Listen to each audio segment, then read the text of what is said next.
Hi, welcome to Conversations with a Wounded Healer. I'm your host, Sarah Bueno. It's that time again where I ask you to do me a favor. If you have been listening thus far in the podcast, I'm guessing that you have decided you're a fan. And first of all, thank you. I can't even tell you how much I really appreciate it. This has been a lot of fun for me to do and a lot of fun to get feedback that other people are enjoying it. So thank you so much for continuing to listen. And one of the things that you can help me do in order to let me continue making podcasts is to review the podcast on iTunes or Apple Podcast or wherever it is that you get your podcast. If you're able to subscribe and then potentially write a review, that would be extraordinarily helpful. And if you feel so moved to share one or more episodes with a friend, that's also extremely helpful as well. So now on to our topic for today. Andrea Varol is a really good friend of mine. She is a social worker who works for Chicago Counseling Group in Skokie in downtown Chicago. And Andrea and I met,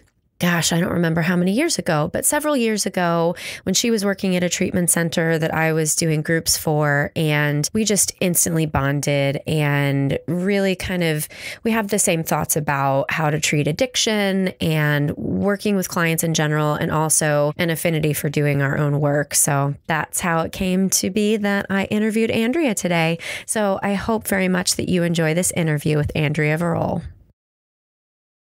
Oh, Andrea, welcome to Conversations with a Wounded Healer. Woo! Hi, Sarah. Thanks for having me. My pleasure. I do want to tell the listeners what happened when you and I first just started to Skype, because I think it's amazing. And I kind of wish that it would have happened when we were recording. Okay, go for it. Yeah. So Andrea signed on to Skype and we're like chatting, kind of figured out how the whole thing works. And then all of a sudden this like teeny bop pop music started playing. And we were both like, what the fuck is happening? Where did it come from? Is that even a song you would listen to? It sounded like maybe what your boys would listen to. Not even.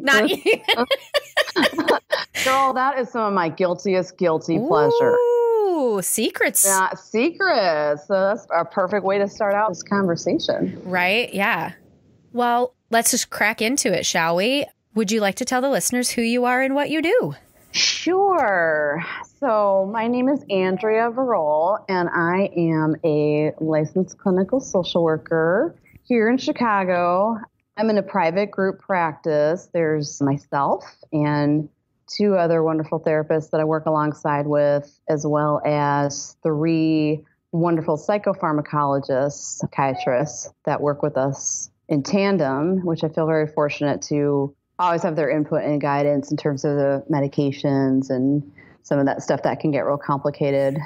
I consider myself to be a generalist with a lot of interests in the field. There's so many things that I really love about this type of work and so many different issues that I really enjoy working with. I wouldn't say that I've never really felt the need to specialize, quote unquote, in anything overly specific. Having said that, though, I do enjoy working with panic, anxiety, perfectionism, motivational issue. Yeah, perfectionism, right? Because that doesn't affect very many people. Right, I no. don't know of any. I don't know of anybody that's sitting here talking right now. No, neither of us, for sure. Neither of us. Not me. Motivational issues and then addictions. And well, the process addictions I really enjoy quite a bit, but also family members of those suffering from addictions is really, I find to be quite a lot of fun to work with them. Totally. Yeah. I primarily work with adults, but over the past few years have found that I really do like the young adult population. I mean, back in the day, I would have been like, I would not have touched a 17 or an 18-year-old with a 10-foot pole. Oh, but, funny. Yeah, but I really like them. It's really great. There's something to be said, I think, about, when people that age 16, 17 come in voluntarily on their own and they really want to do this work. It's really cool. It's really a lot of fun. Yay! That's me. Hooray!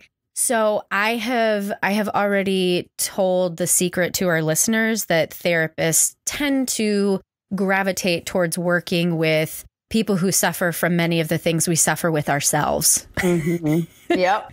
Any thoughts on that? Oh, boy.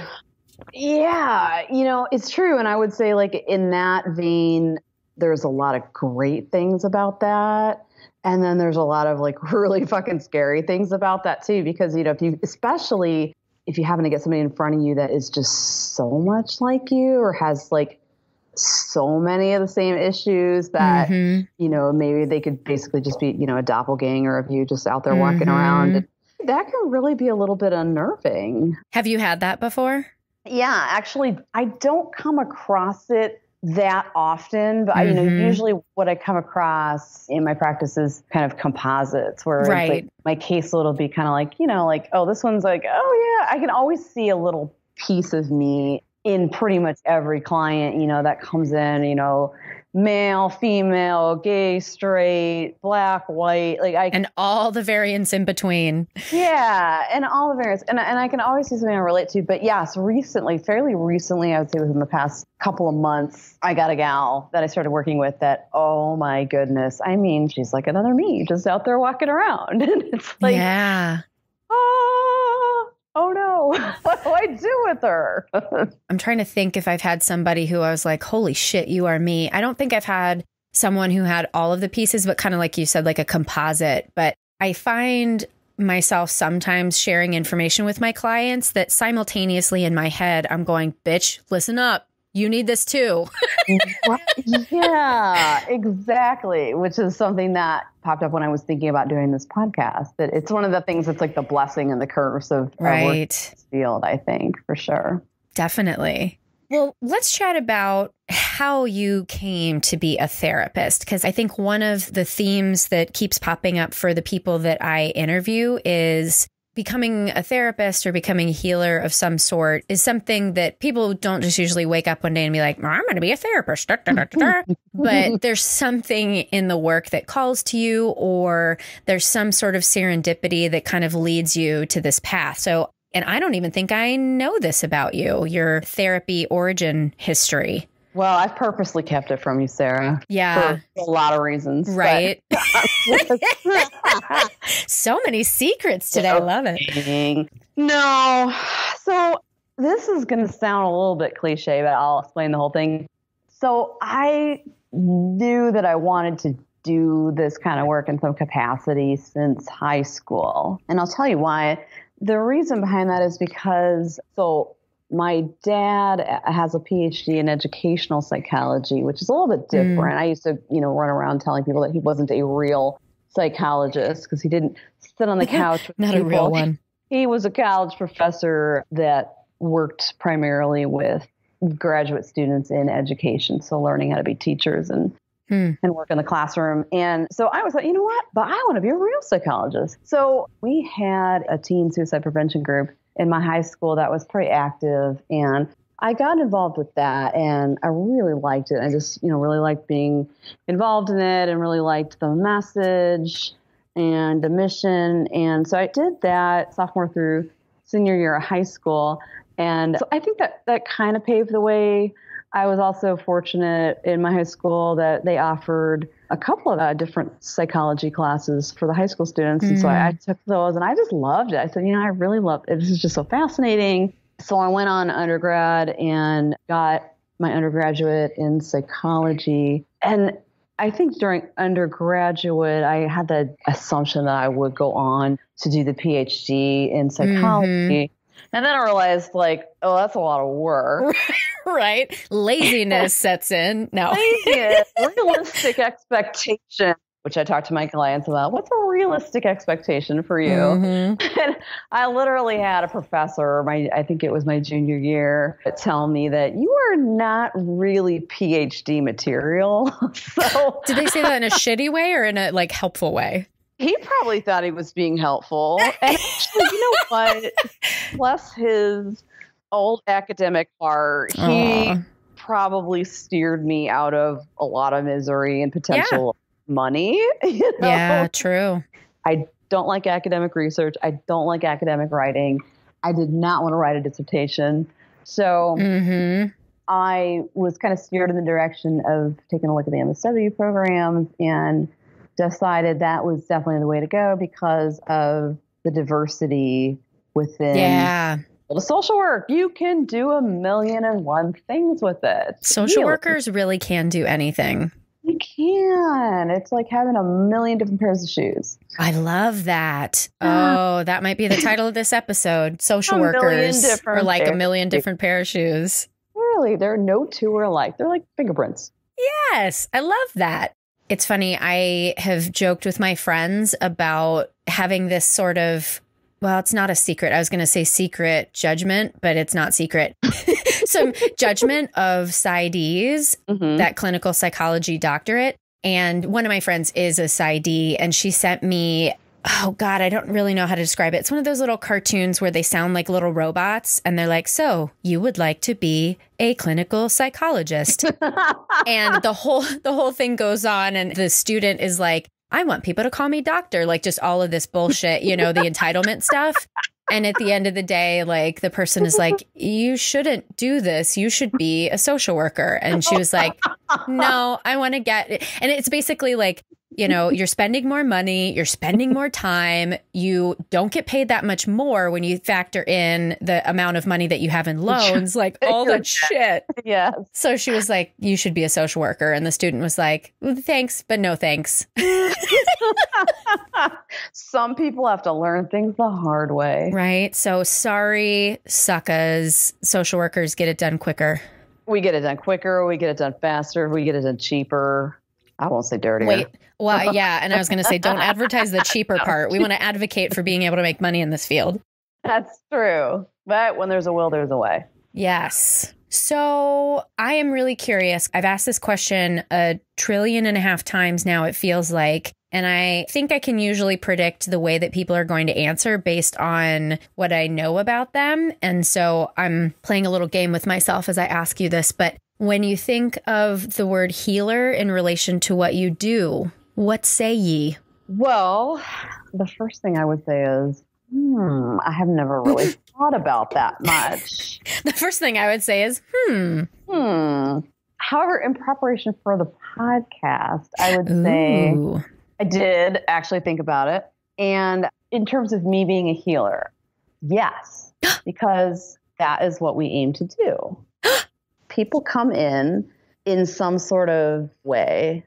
People come in pain. And so I think as therapists, it's a very natural inclination to heal that pain. There's a strong desire. If you've got somebody sitting in front of you, if you're in this work or if you're in this field, you know, and I feel like most of us that are in this field, or like you said earlier, have come to it from a place inside that, you know, calls to us to do this type of work. So it's a very natural desire, wish for us to heal that pain. And of course, you know, for different people that work in this field, that can look like a lot of different things. I suppose that there are a lot of ways that we heal people with this type of work, as confidence, as problem solvers, as that one person who won't judge or shun or shame them.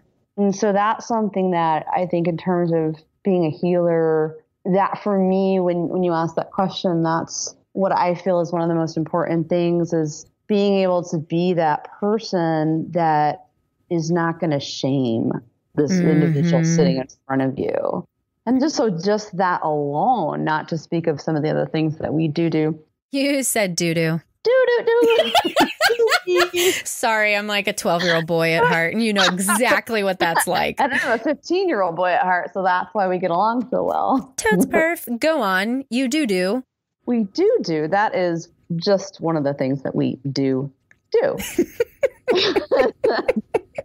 So that's a big principle that I swear by in my work, that no matter what the person in front of me says, does, doesn't say, doesn't do, whatever their history is, you know, to never ever shame that individual, no matter what, no matter if I disagree, I think it was right, I think it was wrong, I think they could have done better, that shame just never enters the equation. And I really, really believe that it's a basic human right to not be shamed and to not experience shame. And I want to put a pin in that and come back to it, because I'm guessing that that has something to do with your own connection to the work personally. But I first want to say you shocked me by answering the way that you did, because I've been asking this question of people. Most of the time people push it away. They don't like the word healer because I guess I like to think of myself as a healer. And when I say healer, I think person who walks with. And it sounds like a lot of people have it kind of define healer as person who actively does the healing. And I've been getting pissed off about it lately, honestly, because I'm like, why the fuck can't we just call ourselves healers? Like, there is a place for humility and owning our gifts, right? And so I am pleasantly surprised that you're like, yeah, I'm a fucking healer. Yeah, this is what I do. Yeah, I'm surprised too, because I think you're right. Like, other than the fact that I hadn't really thought about it, other than prior to this morning when I said, I have to sit down for Sarah's interview today. Am I a healer? No, I don't really like that term. But then wait a minute. You know what? Actually, yes, I am. And this is why. But I do really like what you just said about that we are there with the person. So it's a little bit different than maybe, a doctor healing. No. It's I disagree. Different. I'm a fight with you. I do think it's the same because I think that emotionally we can help people do like psychic surgery, whereas doctors are, literally cutting things sometimes. But I think that the outcomes are based on the people and how much they bring into the room, whether it's a doctor or, a physical health thing or an emotional health thing. I think it's the same. Yeah. And in that respect, you're right. I would agree too that, same thing as physical healers, that it's up to the person, they can take the prescription, right? And so, yeah, exactly. Or they cannot, they can walk out of a doctor's office and, throw the script in the trash or dump the pills down the toilet, not do the assigned physical therapy, and then they can still be in pain. In that regard, I agree that there's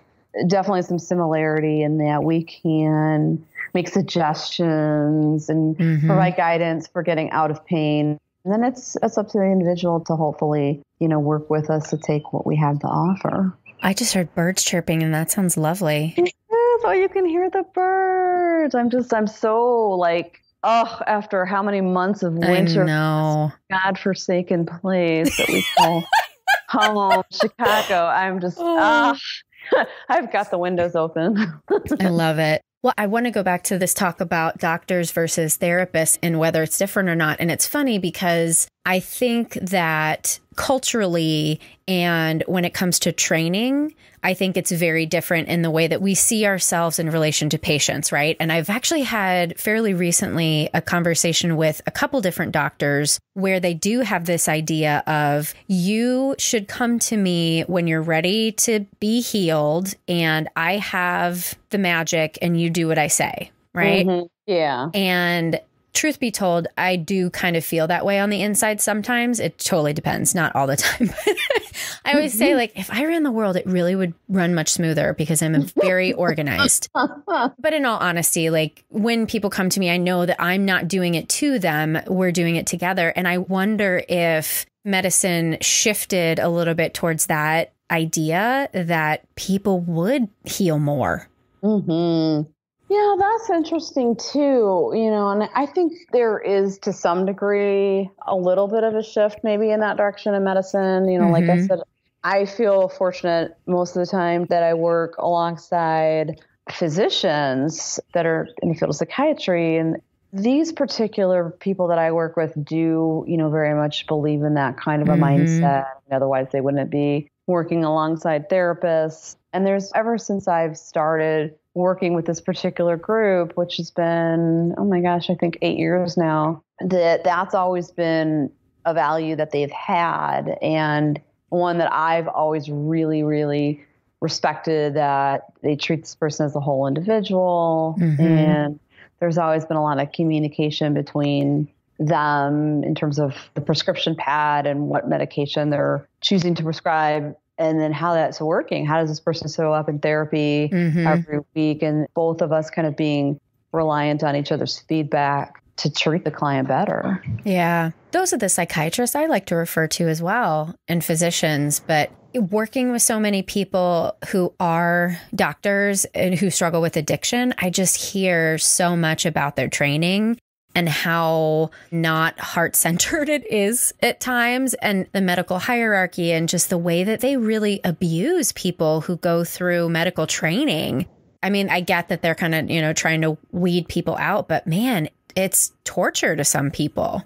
Yeah. And one of the first jobs I had when I first started out in the field, I worked medical social work for the hospitals here in Chicago. And so got a chance to sort of see a lot of that up close firsthand, worked with the residents, and yeah, they were tortured. I mean, they're right.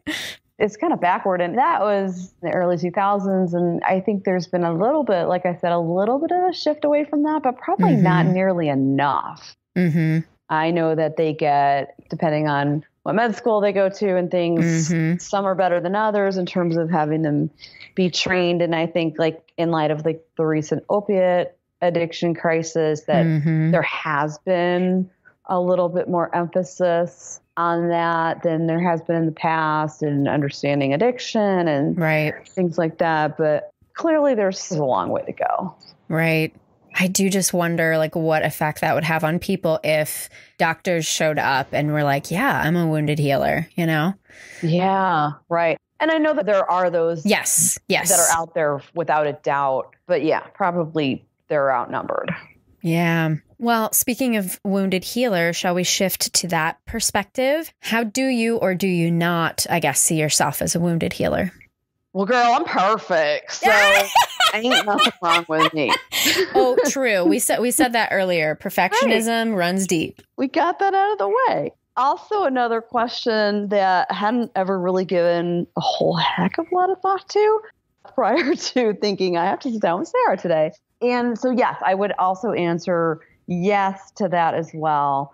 I think that we've all been wounded in one way or another. It's part of life, that nobody gets through unscathed. And I find that the longer you live, the more wounds you're going to collect along the way, and I think we tend to think of like, childhood wounds and things being first and foremost. And of course, those are very important because, they're in the formative years and they really can set the stage or set the tone for how we continue to develop into, adolescence and adults and on into old age as well. But no one gets through unscathed. If you do, you haven't lived. I don't know if you've been living in a vacuum or just...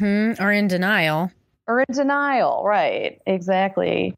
And I definitely have certain wounds from childhood and my family of origin, not to necessarily put them on blast or shame them. I mean, I think that people do the best with what they have at the time. And now that I am a parent, I do see how hard it is. I judged so hard when I was growing up. What a bunch of assholes. And see that it's a little easier said than done. I mean, it's a tough job, I'm not going to lie. So I think that having some of those wounds, and not only from, just my family of origin, obviously from other things. No, it's only your parents' fault. Of course. JK. So these things, yes, they have affected me and they continue to affect me in my adult life. And I think as we were talking just briefly about a few minutes ago, one of the greatest gifts that I feel that I've been given through working in this field is seeing the value of counseling and therapy and being just as eager to sit on that side of the couch. Speaking of perfectionism, when I first started doing my own self-work a number of years ago, I realized how uncomfortable I was in that role. Thought like, oh yeah, of course, like every therapist should go and do their own work. But, when I first got in there, it was like, just deer in headlights. Like, I'm supposed to tell this person stuff. And so it really took a long time for me to break out of that shell or that having that discomfort. I shouldn't lie. I still have to work on it because I guess one of the ways that my wounds show up is that I have a tendency to really promote this particular self-image where, I'm fine. I don't need any help. I can do this myself. and I'm very put together. I'm not a mess. I certainly wouldn't want anybody to think that, including a therapist that I'm paying. Wow. That's some good defenses there. Oh, they're solid. And then from being in that role, from working as a therapist, I'm very aware of the fact that if you don't put in, you ain't going to get out. Yep. So if I go to my own sessions and I'm, either lying to him or I'm managing my self-image, it's just, I could also just talk to him about the Cubs game and call it a day. I'm not going to get much out of it. So it goes to say that that's the way that my wounds have showed up, that I've typically been more comfortable with the idea of helping other people.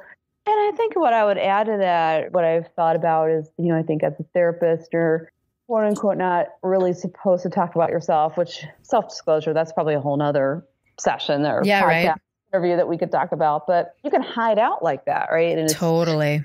However, if you do, I think it's very easy to become disingenuous that way. And, I realized several years ago as well, like I was saying, that having this pattern that I was not genuine. I was not showing up as my true self. I'm not only in my work as a therapist, not only in my work as a client, to my therapist, but friends, family, in my marriage. And it's only been, I would say, within the past, I don't know, year to a couple of years that I've really kind of had to come to terms with that and admit that it's just really not working very well for me. Yeah. I can get by, but it's not, I guess, as Brene Brown would say, it's not wholehearted living. Yeah. It's really not. And so through therapy and recovery groups, I've learned the value of addressing those personal wounds. And my experience is that it's not easy. It's an arduous, ongoing, day to day, sometimes hour to hour task, and I'll never be done, but that's okay. And I've got to tell you, I'm not going to tell your actual secrets to all the listeners, but the time not too long ago that you called me in real pain and real distress, I sure did. I got to tell you, that was just like we would say to our clients. It's such an honor to be witness to that and to be a person who you've chosen to share that side of yourself with is just awesome. And I was so grateful. I really was so touched. Obviously I was concerned for you, but from my perspective, I was like, oh, she loves me. Aww. I do. Well, and I would add to that, Sarah, that, and especially for somebody like me, that of course, not only do I love you and I know that you get it, but I trust you, and I think that's an important thing to add to that. As healers, that people have to trust you. That you could know everything there is to know about cognitive behavioral therapy or client-centered therapy, Rogerian therapy, whatever. You can just be the smartest bulb in the box. But if you don't have that ability to convey to a client that they can trust you, then you're limited into what you can do for them. I'm trying to think of what Brene says about trust. And she doesn't necessarily draw the line between trust and vulnerability, except to say that trust is built in small moments, right? And I think that happens with friendships and with therapy too. As you mentioned, self-disclosure. And I think I'm not in the room with other therapists, but I think I potentially self-disclose more often than a lot of people do. And I feel like I got that permission from Brene Brown, really, just to be able to use myself in the room and validate, right? One of the big things I want to do with people to eradicate shame is validate that I've struggled with something similar, or I know someone who struggles with that and it's a bitch, and I'm here with you. Oh, absolutely. I fully agree. And self-disclosure is one of those interesting things that, if you ask 10 different people, you're going to get 10 different answers about what they think of it, if you should do it, how much, how often. And I agree. I'm sure Brene has amazing things to say, or just lessons that can be learned about it. And like you said, too, I'm not necessarily in the room with other therapists, but just from conversations and knowing how a lot of my colleagues do work, I do feel that there's a huge value in that. I fully agree with everything that you said about it. I think that used as a tool and used in the right way, it can be incredibly powerful. And again, I would take my own experience as a client. I've had therapists that do use it to some degree, and I've had ones that absolutely would never in a million years. And it's like, which one do I prefer? Well, I wonder. I'm not even going to answer that question. It's pretty obvious. So if you're not able to use it again, I think you run the risk of coming across as like, again, this buttoned up, disingenuous thing that's sitting in front of you. It's funny because I had a therapist I think I saw her for about 6 years, who was very strictly psychodynamic in that she was a blank slate, and she helped me tremendously. I truly cannot thank her for the foundation that she helped me build. And I started working with her while I was going to grad school. And so there was all sorts of stuff coming up that she really supported. But over time, I started having that feeling of like, do you even like me? Like, and I don't necessarily think she was judging me, but that's what it felt like a lot. Yep. And it was just because there was that lack of validation and I guess reciprocity. And obviously, like it's not a reciprocal relationship, right? But I guess I had hoped at some point that the relationship would get to a little bit more space for that. But that's not the way that she worked. And that was fine. And I found a therapist who does work in a way that kind of supported the next step for me in healing. So, I don't want to necessarily judge or throw shade at therapists who don't use self-disclosure. Also, too, Helen King, who I had on the podcast earlier, she has boundaries like a ninja. It's pretty incredible. Mm-hmm.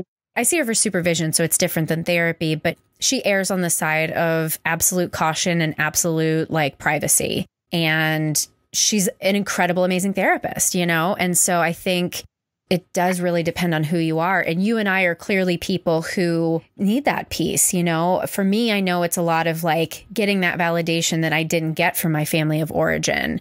Yeah. And seeking that now as an adult to help get myself reparented, at the ripe old age of 39, Better late than never. Right? There's never a too late time to do that. And I think you're right, to speak to that. Right. There's definitely ones that do it, that don't do it. There's ones that do it very, very minimally and only in certain circumstances. Mm-hmm. And I think, too, another piece to add to that quickly is that for me, again, I'm always keeping boundaries and things at the forefront of my mind, but I will read a client to decide what it is I think they need. And some clients, need that or want it or are open to it. And some, I think if you're able to get a decent read on them, you may get the impression that they don't need it or they might be a little bit more comfortable without it. And so I feel like I'm usually able to, I think that's a skill of mine, that I'm able to read people pretty well and kind of go with the speed of what it is that I think that they need.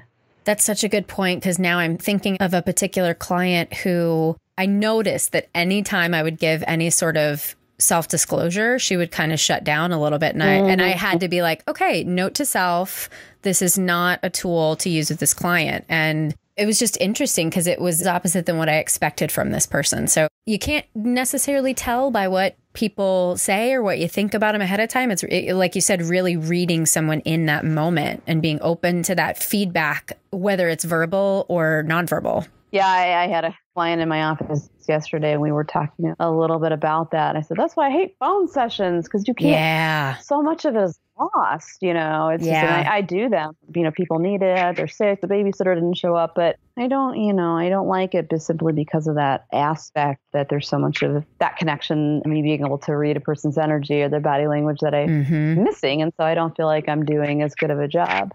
Yeah. So I want to try to wrap it up within the hour, but I'm going to ask you a super big question right now, of course, because that's what you do, doorknob confessions and doorknob podcasting. But you mentioned earlier, and I said I wanted to put a pin in this idea that everyone is entitled to not be shamed, right? And I'm curious about your relationship with shame and if that has been an important piece of your own work as a therapist, as a person, as a human. Oh, yes. 100%. Shame. What does Brene Brown say? Shame's like a gremlin. She calls them gremlins. They're They.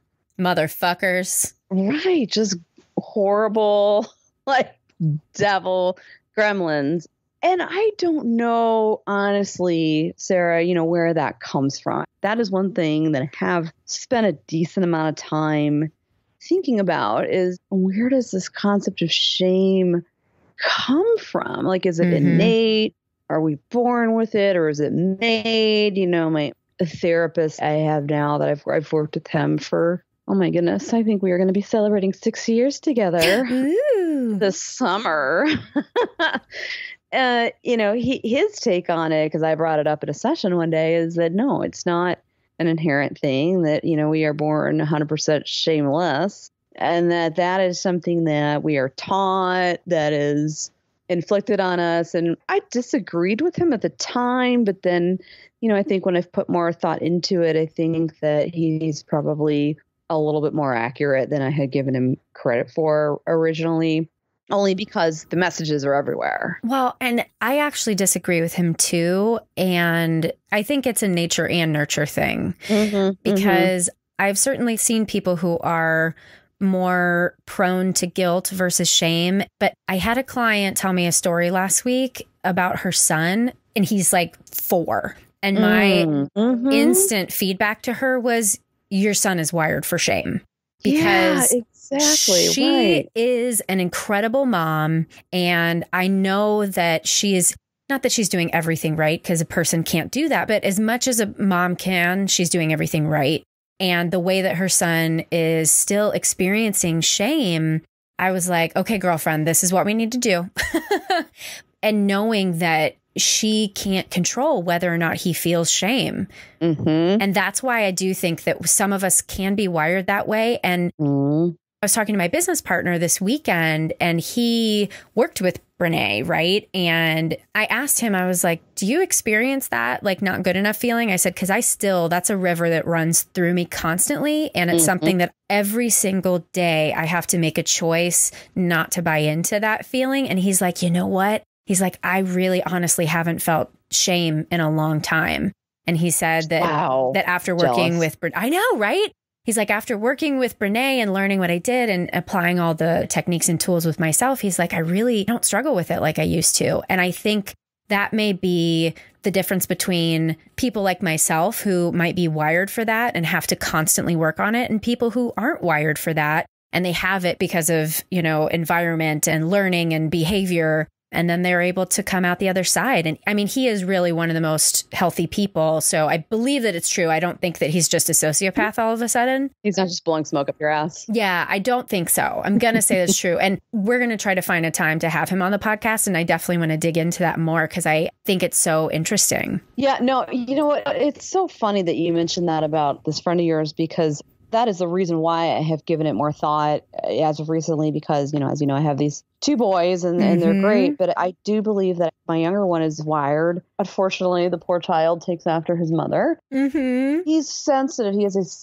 sensitive kid. And I am as well. And because of that, I believe, like you said, he's wired for shame, and he is super sensitive to, particularly to failure and to rejection. Surprise, surprise, just like his mom. And it's so tough sometimes to parent him, because it just breaks my heart, to see it. And I think that, like you were saying about your friend, I'm not perfect, but I think that, as a mom, I've really done a lot of things right and a lot of things to steer him, as has my husband. We're both very supportive of both of them, and he still just struggles big time with it. And you know what? He's going to a social worker right now. He is. Oh, good for him. Yeah, at 11 years old. And for a kid that said, I don't think I want to do that. I don't think I want to talk to a stranger. He's taken to it like a fish in water. He's really gotten into it, and he's started to do the work at 11 years old. So you know what? I'm really, really proud of him for doing, and for being brave enough to take my suggestion. And, because what I had told him, I said, Daniel, I love you, but I can't be your mom and your therapist at the same time. Yeah. But so, yes, to sort of wrap up and answer your question, yes, I have struggled with shame. Some of the earliest memories I have are of being in a place of shame. And so I do agree. I do think that some people are just more prone to it or more wired up to experience shame, even though every single person alive does at times and has the capacity to feel it. Some of us just, unfortunately, more than others. So tell your therapist I said to suck it. I'll be like, hey. So my friend who thinks you're wrong specializes in shame, and she said, suck it. He'll laugh.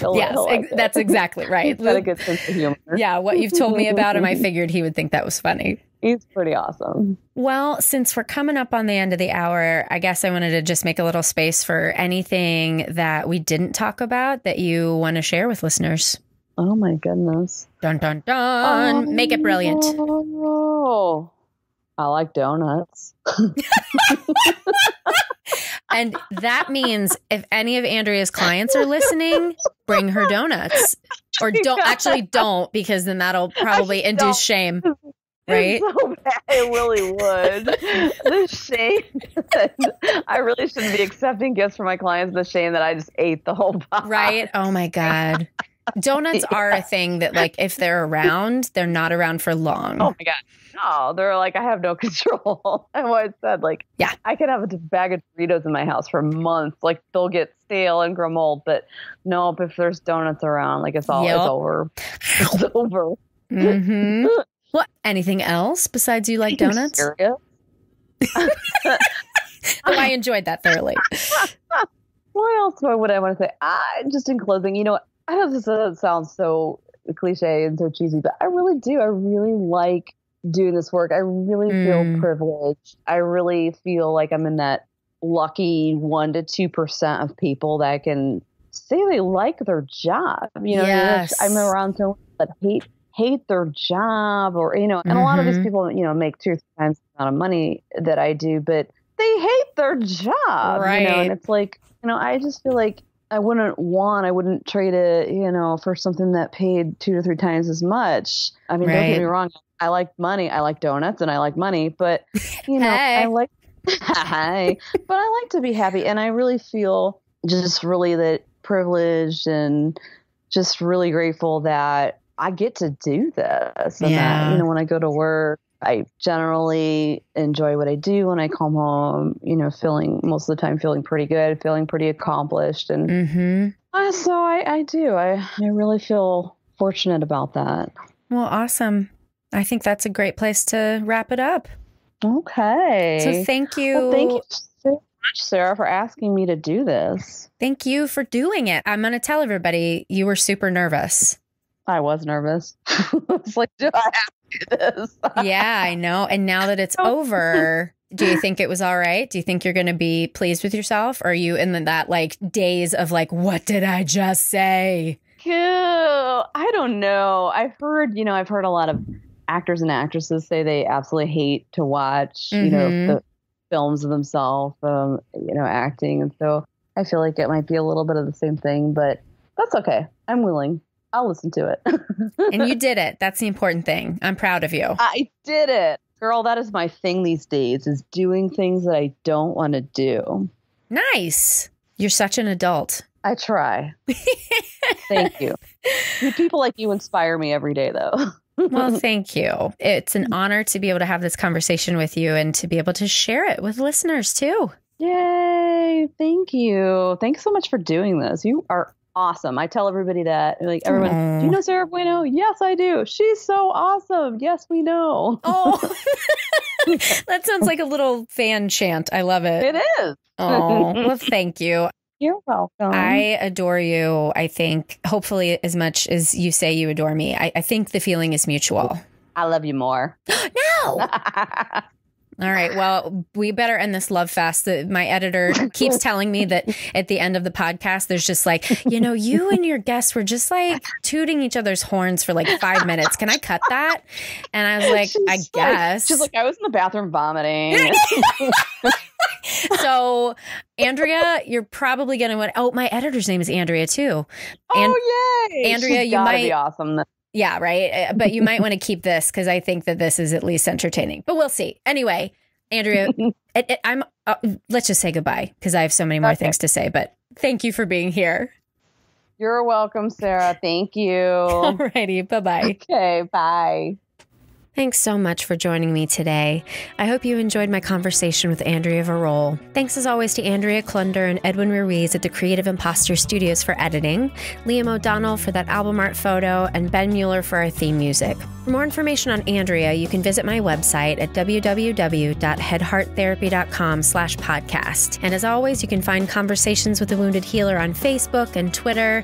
And don't forget to follow us on Spotify or subscribe on iTunes, Google Play, or Stitcher. Thanks so much and have a great day. Bye-bye.